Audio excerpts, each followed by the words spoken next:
Brother Craig, what would you say about gratitude? Do you have any readings that you might like to share?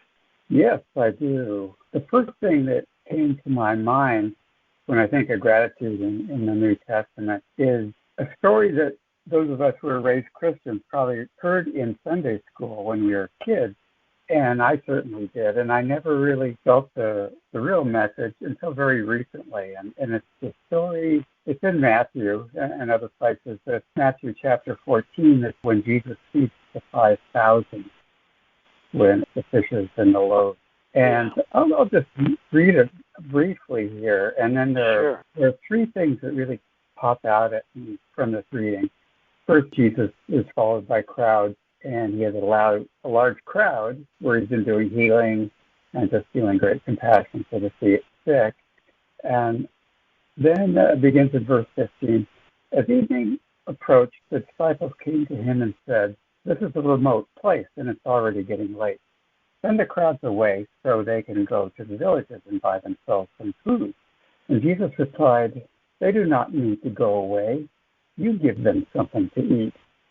And this is the first thing that really struck me, especially after the retreat that we just had. It's like Jesus didn't want the people to leave the sacred space, the sacred healing space that he had just created. It's like if they wandered off to, I don't know, go to McDonald's and get some food and then came back, it would just like break the connection, break the flow. And so he saw more than what his disciples saw. They wanted everybody to go away. He said, "No, I don't want them to leave." So what are you going to do? I mean, at that point, they're here. So he said, "Well, what do we have?" You know, the disciples said, "We have 5 loaves of bread and 2 fish." And Jesus said, "Bring them here to me." And he directed the people to sit down on the grass, taking the 5 loaves and the 2 fish, and looking up to heaven, he gave thanks and broke the loaves. Then he gave them to the disciples, and the disciples gave them to the people. They all ate and were satisfied. And then there was still leftovers, baskets of food. And so what I saw from that is that this wasn't just some kind of miraculous magic trick. First thing Jesus did was he realized he needed to show gratitude. So even before the food was distributed, he gave thanks. And when I first noticed this, I thought, why is he giving thanks now, before the miracle?